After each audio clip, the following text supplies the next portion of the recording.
Good morning, everyone.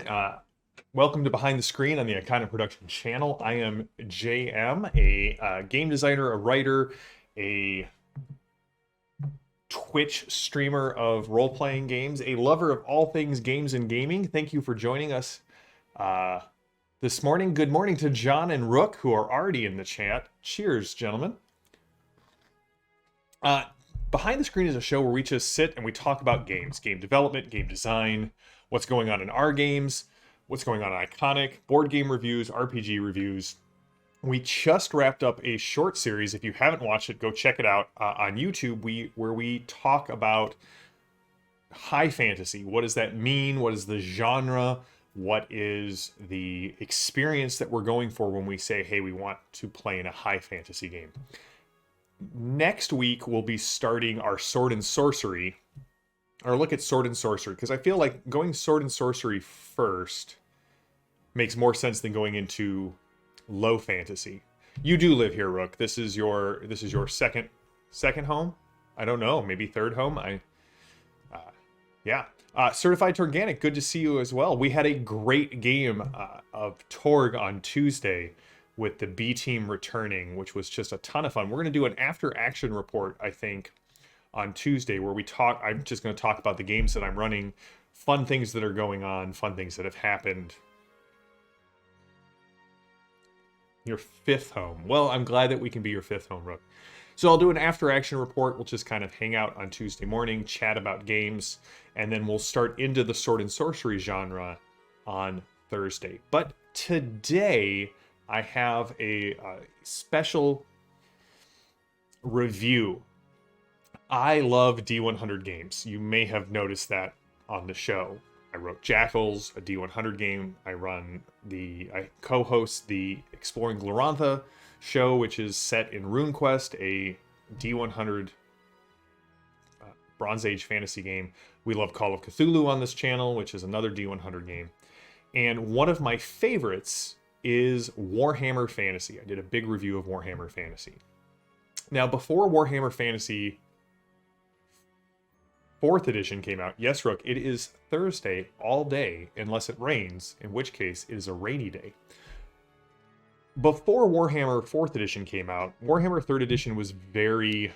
I ran a campaign of it. I played in a campaign of it. It was very weird. It was the basis for the system that is coming out, that is currently used in the Genesis, or as I pronounce it, the Genesis system by Fantasy Flight Games, also used in their Star Wars game with the narrative dice, and had a lot of board game components. Jay Little did one of the big influencers there and designers. I got to meet him and chat with him about it. He talks about how he got to do this indie game with like big game money and a big game IP. But it didn't necessarily feel like Warhammer. And I wasn't the only one who felt like that, because Daniel Fox created the game Zweihander. And mechanically, I adore Zweihander. Honestly, I think it may be a superior system to the Warhammer 4th edition rule set. But I've run a couple of games of Zweihander. I've started a little campaign, and my problem with Zweihander is the implied setting is the old world with all the serial numbers filed off. And for me, the joy of Warhammer is the old world. So I found I am far more willing to accept a B+ game system, in my opinion, rather than an A+ game system like Zweihander, if I get all of the trappings and all of the love that I have for the old world. And so Zweihander has sat on my shelf. I've done a little work on a setting called the Empire, the Harwaldian Empire. Played a couple of games in there, set the Empire aside, took up a new Zweihander setting in the Zaharets about 300 years after the time of Jackals, or in Calypsis about 3,000 years after the time of Jackals. Played a couple of short campaigns in there, liked it, but there was always something missing. And I think, to me, Zweihander had a lot of potential, but I love games that are meshed with the setting and the system.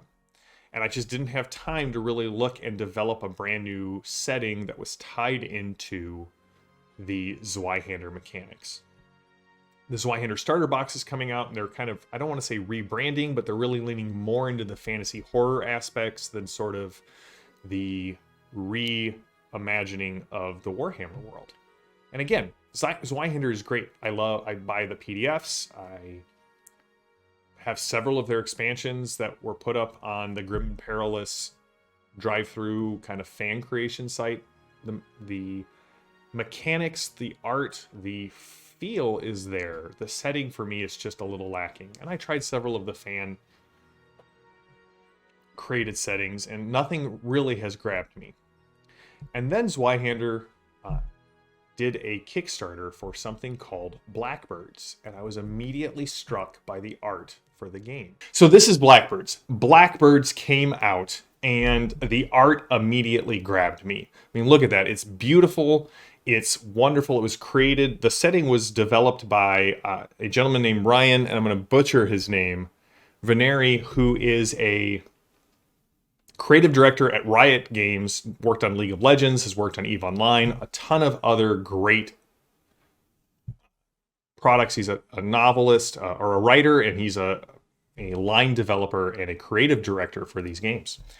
And so immediately I was intrigued by the idea of a game that was paired with Zweihander from the ground up. It was designed from the ground up to work with the Zweihander mechanics and reinforce the setting. And so Blackbirds recently has just, I got the PDF, I backed it at a really high level called, I was like Servant of the God. I'm getting like a nice box set and a collector's edition and a t-shirt and cloth maps and dice and cards and the whole 9 yards. I will do an unboxing of that when it comes out. Blackbirds is a game where the gods have been slain by a group of mortals known as the Oligarchs, and they broke the world. And they severed fate, and you're playing as a Blackbird, a person who fate has settled on, one of these strands of fate when the Norns were killed. And that's really all that we knew about it at the time that it was coming out, because at the time it was coming out, there was a kind of a mystery, at least in my mind, of what was going on. What were we going to see? You read through the Kickstarter document, but there was still a lot of mystery about it. And I've had a chance to read through it, and it changes a lot of Zweihander. It actually pulls the Zweihander, at least the character creation, pretty far away from its Warhammer roots, and now has given us something new and exciting to play in this world. So Warhammer, if you were familiar with it, you end up rolling your species, you end up rolling your career, and you kind of move through careers. And they've changed all that. You still roll up your species, but you pick a path, or you have the path of bow and blade. Are you using magic? Are you a charmer? And every time you level up, you get to decide, am I sticking with this path and going deeper, or am I picking a new path and kind of picking up additional techniques and talents to broaden my character. This is a picture of Yggdrasil, one of the gods that was killed. And so we're just going to talk a little bit about the setting, the system. Well, I mean, we've talked about the system. You can go back and check out our other video on the Zweihander review that I've done. This game, there is something in the cultural zeitgeist that was going on at this time, because it feels very much like a Souls game. It feels very much like Elden Ring. And again, what we're having is this brand new sort of, it being in the zeitgeist, it doing all of this, touching on a lot of the same themes and techniques and imagery that we saw in Elden Ring. The giant trees, the strange monsters, the idea that the world has been broken irrevocably somehow, and how do we make our way through the world? So let's talk about what you get to play in Elden Ring. Nope, sorry. Again, I apologize. The audio thing just kind of threw me off. I'm off my game. Of course, the first one I do kind of after John congratulates me on my ability to talk so eloquently is the session where I just stumble over myself. So anyway, yes, Rook, it has very reactive character leveling. And in fact, what's interesting is your downtime, not downtime in the sense of like long downtime actions like in Jackals or in Tor, but your long rests, if you will, are actually called rekindling. As you play through the game, you're only allowed to slot so many of your techniques and talents, but when you take a long rest, you can move them about and see what you think is better applied to you as you are in that situation. And we're going to talk about how character creation works. We're going to talk a little bit about techniques and talents, how that is new compared to Zweihander. We're going to talk about the oligarchs. This is Belladonna, one of the oligarchs. Now remember, the oligarchs were human at the start, but ascending to heaven and killing the gods, one, broke the world because there is a difference between humanity and divinity. And also, the oligarchs have retreated into some sort of cocoon and some sort of chrysalis and are slowly turning into some hybrid, which we don't know what that is going to look like. I really hope that Blackbirds does well enough that Zweihander, Daniel Fox, Ryan, and the rest of the group at the publishing company do another expansion to this game. This thing is terrifying to me. Belladonna the Oligarch. So, when you put your character together, you first choose ancestry, and you can play humans.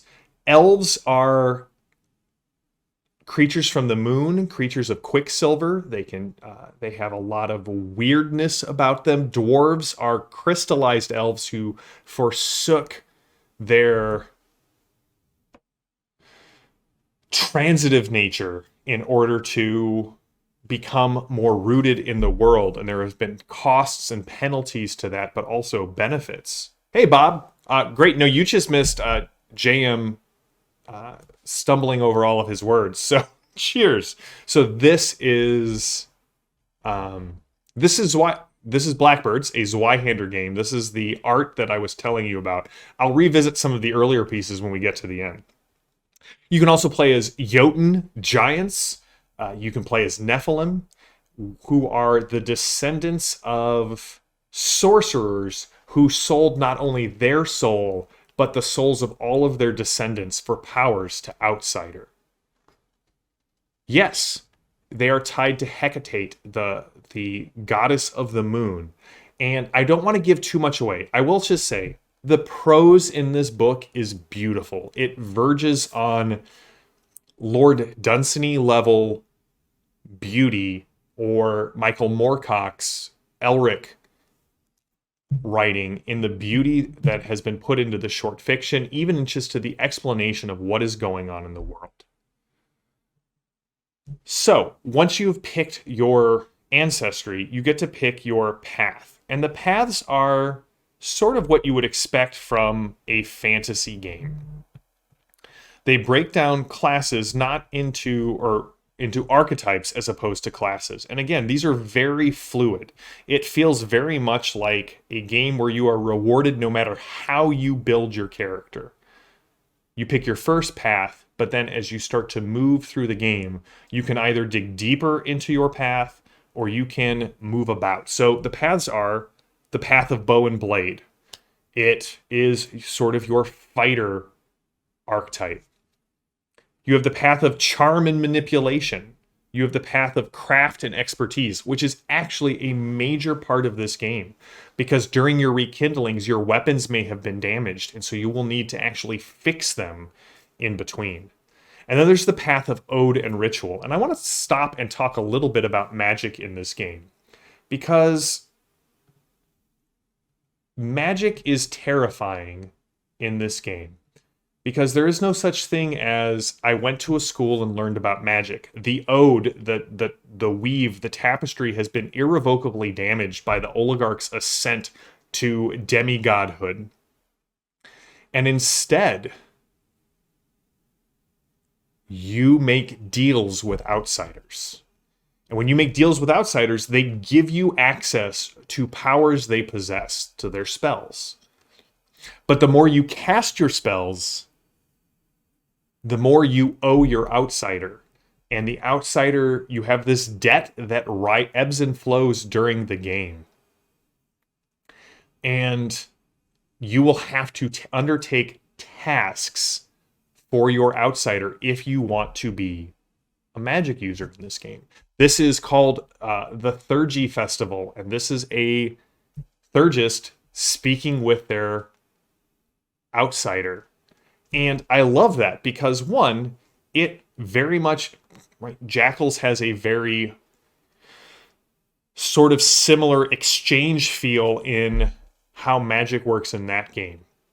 At least conceptually, you are making deals with creatures of power and entities, stewards, Raffic, Alwayn, the gods of the 6 and the 8, to really gain access to this power. That's sort of the same thing that's going on here.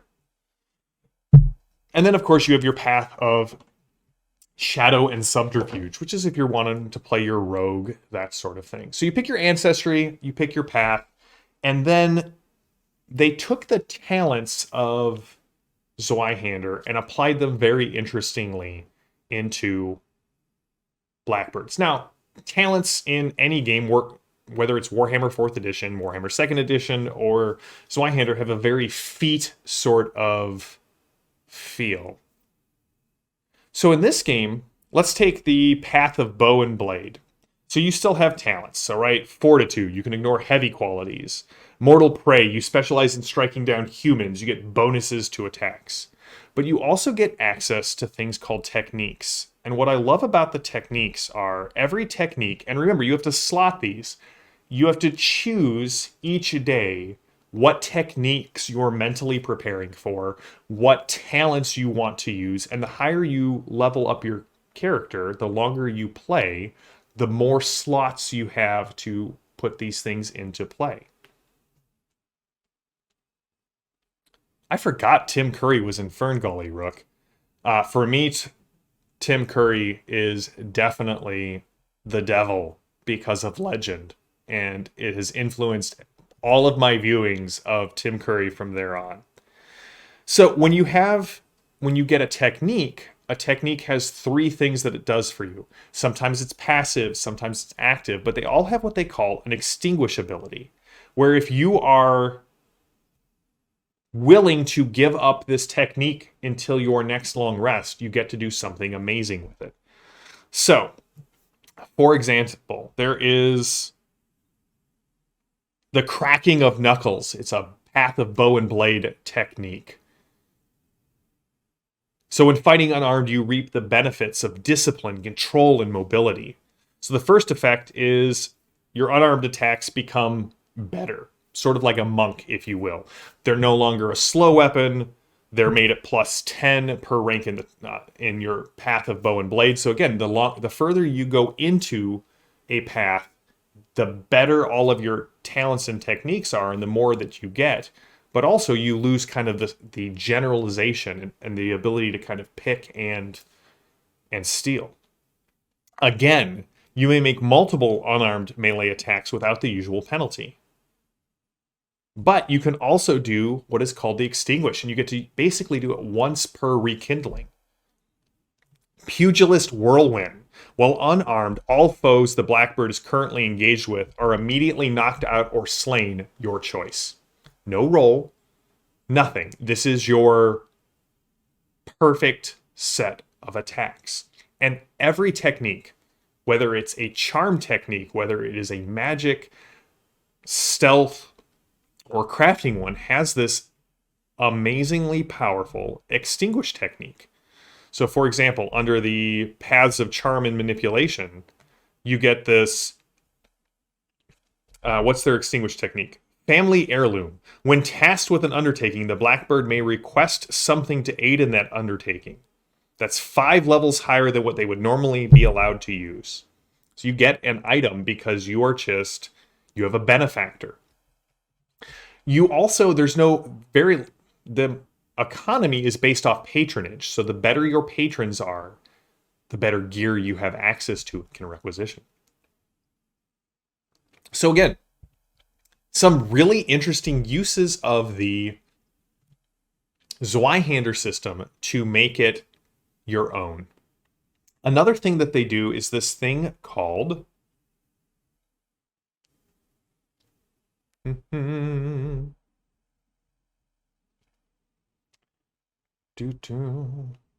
that's rekindling. Let me pull it up. At the start of every adventure, you end up putting together a short threading. A threading is how the group came together. It's this very ethereal, almost fey-like, dreamlike experience. Think of it as a cutscene that you get to narrate, and you get to ask players questions, you get to tease out moments of their life, and then you end with a dooming, a pronouncement of fate of what this next adventure is going to be like. It can be a goal, it can be cryptic, it can be, hey, this is what you are going to focus on. But it happens in between every adventure. And so it allows the GM to kind of step out of mechanical time and weave this weird, you're called a fate weaver in Blackbirds, and it creates this fear and this weird ethereal nature. Rook, you can try and find... no, so here's the thing. Vorpal is definitely a word that applies to like slicing and not... almost said something I would regret. And not to blunt weapons. But you do have the claws, so maybe we can find something that we can find for Wickers in our Savage Worlds game. So this is the world of Blackbirds. You have this world that is broken because of mortal hubris. The Norns are slain. Fate no longer works.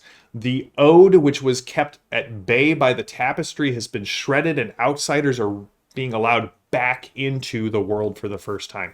The place that you play in, they are now called the Carrion Nations. The Republic has fallen, it's broken apart, and they've fallen in on eating themselves. Sometimes literally. This is a dark game. I should warn people. This is a game of horror. This is a game of madness. This is a game of corruption and and rot and disease. And a lot of it stems from this idea that humanity's hubris, these oligarchs, have slain the gods and attempted to take over their aspects and their domains, and instead they've corrupted them and they are running rampant. Bob, this comes out of the same zeitgeist that kind of created Elden Ring. There's a lot of Elden Ring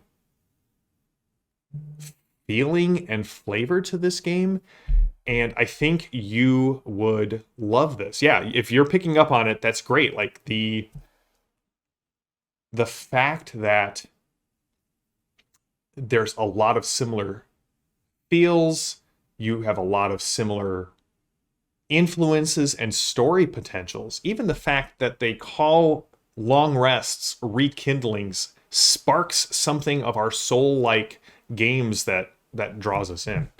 And then we get to the monsters. And while monsters are called similar things than they are in other games, they have their own unique twist. Hey, Padre, good to see you. This is the werewolf or one of the werewolves in Blackbirds. They are cursed by Hecate, the goddess of the moon, and they grow wilder and wilder until eventually, as you can see here, there are some images that I could not put on here, but Bob, I will share the Striga with you later on Discord, because you're going to get even more of this feel of this weird, surreal, weird fantasy. Yeah, this art does exist. But some of it is interesting. Like the basilisk. The first time you look at the basilisk in Blackbirds, I felt like the art was awful. It looks like a child's drawing. And then you read the description. And the reason that it looks like this is basilisks take on form based on who has seen and perceived them. And so, because they terrorize children, because of the rhymes and the nursery rhymes that are told, that's why they look almost like a childish drawing, because they are spawned from the imagination of... Thanks, John. Sorry that Twitch is failing you here. Spawned from the imagination of children and causing this almost silly terror look at the creature. Also, we have the Manticore.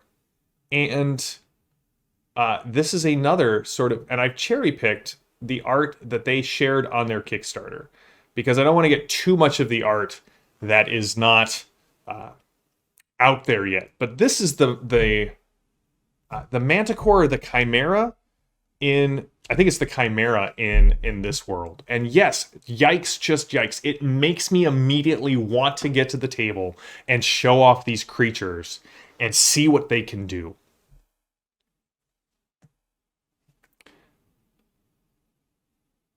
So why should you look at getting Blackbirds? So Blackbirds is a game.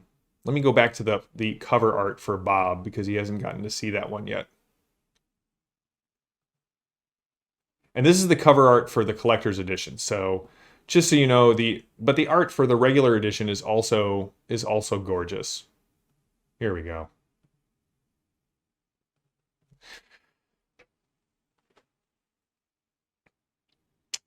Blackbirds takes the Zweihander rule set, which I've spoken of very highly. Again, it is an A+ game design. It is a game which mechanically captured the feel of old Warhammer in a better way than even the current incarnation of Warhammer does, in my personal opinion. I think it is a better designed game. But again, my problem with Zweihander was the lack of implicit setting. And I know we're getting new settings, and I believe we're going to get Daniel Fox's home campaign setting, which will probably solve a lot of these issues for me. However, it takes this great system and gives you a setting that has the implicit aspects of Zweihander baked into it. It also is a little bit more flexible. If you found Zweihander's character creation really crunchy, Blackbirds is a happy medium, and it gives a lot more flexibility, a lot more organic growth as you're moving through the story, and allows people... You're not penalized if you start in the path of bow and blade and then pick up dip your toes for one or two paths into Theurgy and then come back to charm and manipulation. You don't feel penalized for multipathing, if you will, as you go through this. It's a weird world. It's a world that is in desperate need of heroes because humanity broke their world. There's a lot of... Again, go back 5 years, 6 years, when all of this was kind of developing in the zeitgeist. You can see kind of where a lot of our modern media game influences are coming from. Humanity's hubris has broke the world. What do we do now? Now, it still has this aspect of Zweihander. You're not going to be a D&D hero and go out and, as we talk about in the Grand Campaign, which is going up on Saturday, we don't have this big bag of hit points that you just need to puncture enough to fix the world. The bridge to divinity has been destroyed. Yggdrasil has been burned to the ground. As far as we know, there's no way to go and challenge the oligarchs. In fact, we don't even know what the oligarchs are going to look like when they emerge from their chrysalis. So what do you do with a broken world when you're the bearers of fate and you've got to go out and try and fix it? And so I love this game, and I feel awful that the sound overload jellied my brain as much as it has for this review, because I've been so excited to share this with you guys. The prose is beautiful, again, almost poetic in various places. The flash fiction at the start of each chapter is wonderful. The art is completely evocative. The game system is an A+ game system in my mind. 5 stars, would play again. They took something great and they merged it with an amazingly weird and beautiful setting and have given us something new. I will try and share more art as they post it up online. I want to make sure that, I mean, one of the other things I love about Zweihander and Blackbirds is at the end of the book, they have a massive artist credit page. So you know who drew every piece of art, which is important. Like, artists deserve as much recognition as the writers and the editors do. And so I love that they took a page at the end of the book to just let everyone know where this beautiful art came from. So, if you like grim and dark and weird settings and rule sets, if you want something that very easily slips into dreamlike states on a regular basis, if you want that touch of surreal and awe and horror, check out Blackbirds. It's going to be available according to Amazon for purchase on September 13th. You can pre-order it now. It is pre-ordering right now on Amazon at $75. It is almost 700 pages. I know the Zweihander book quality is always spectacular. It will stop a Zweihander if you use it to parry. I know it's a lot, but it is full color all the way out. 700 pages, well put together, beautiful art. Highly recommend checking it out. If you like it, you can check out the PDF on drive-thru when it goes live. I'll put a link down there. You can check if you want to buy the physical copy. You can always do that at Amazon. You can do that through our affiliate link in the video, as I said before. If you end up picking it up through the affiliate link, we get a little thank you from Amazon for driving traffic to their site. So again, apologies to everyone for the technical and brain issues. It has been a morning already. But thank you all for coming and joining me as we discuss this great game. I'm going to edit the video down a little bit so that we take out some of the craziness when it goes live on YouTube. But if you are here live on the Iconic Production channel, you get JM's brain in all of its raw and unfiltered glory. So you got to see all of the messiness. And I mean, that's part of being human, right? We live in the messiness. We accept people in spite of their messiness because we all have messes of our own. So we will be back on Tuesday with an after action report, just talking about all the games that I'm running, kind of talking about what's been going on in the Jackals game and the 2E AD&D game, kind of talk a little bit high level about what's been happening in Torg and Deadlands. And Saturday, we're going to be doing our next installment of the Grand Campaign. We're talking about character and player management and why running a long-term game is so great and easy for the GM once you get it set up and going. So thank you to all of our patrons, to all of our subscribers, all of our followers. Thank you to everyone who leaves a comment on the YouTube channel. I read all of them and I appreciate them. I try to respond to as many as I can. We will be back on Saturday with the Grand Campaign, Monday with Deadlands, and Tuesday with our next installment of Behind the Screen. And again, after action report, and then we're getting into Sword and Sorcery, because I feel like Sword and Sorcery makes more sense than going right into low fantasy, because low fantasy also relies on a lot of the same tropes as Sword and Sorcery. Yeah, Padre, I agree. We broke ourselves, and the We could have a long discussion about the long defeat and the fallacy of modernism, but that's a completely different show. One that I would be glad to engage with on the Discord channel if our patrons would like to do. So, until next time, stay safe, stay healthy, stay gaming. I am obviously in dire need of more coffee, so I'm going to go do that. And I will see you all on Tuesday for more Behind the Screen. Have a good one, everyone.